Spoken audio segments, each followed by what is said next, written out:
So let's talk about Black Beauty, the outdoor Zeta pump. So the one I got was a 70 litre a minute pump. Great, powerful pump. Run all day, 5 hours a day run, no problem. Oof, so tired. So the only problem we had is when we ran out of chlorine, we lost pressure because it was just stuck in the air. So we come down, take off the pressure off the pump. Ideally, you want to make sure the things that you need to know is get your hose right when you're lining up to do a job. So you're not trying to fight the hose when you're laying down the chemical, because you will use a fair bit of chemical if you're not careful. And you're probably going to need, like, I got 500 litre water capacity on my truck. I would recommend north of 700 if you're going to run this pump, because I have stopped a couple of times just before I finished,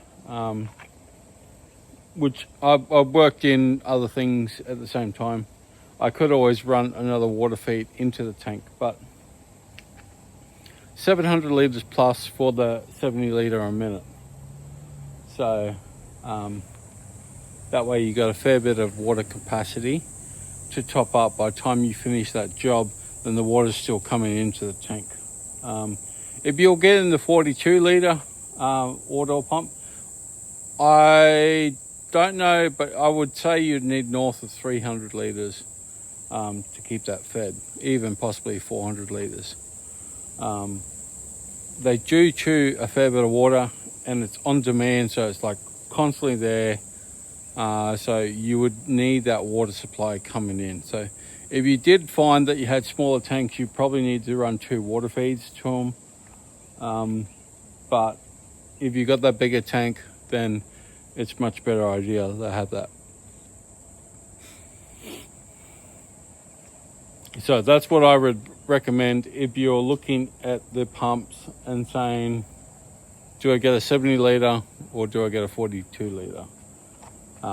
It depends on the water mix that you have on your truck, whether you got a ute or you got a truck. So the size of your equipment depends on the size of your pump. So just make sure you check that out before you buy one, because you don't want to buy a 70 litre pump and then run around with your head cut off trying to get the water supply to feed the beast when you could have just got the 72 and been done with it. So that's my thoughts on the pump. If you got any problems, hit up Hector from Flomix and he'll sort you out. So catch ya.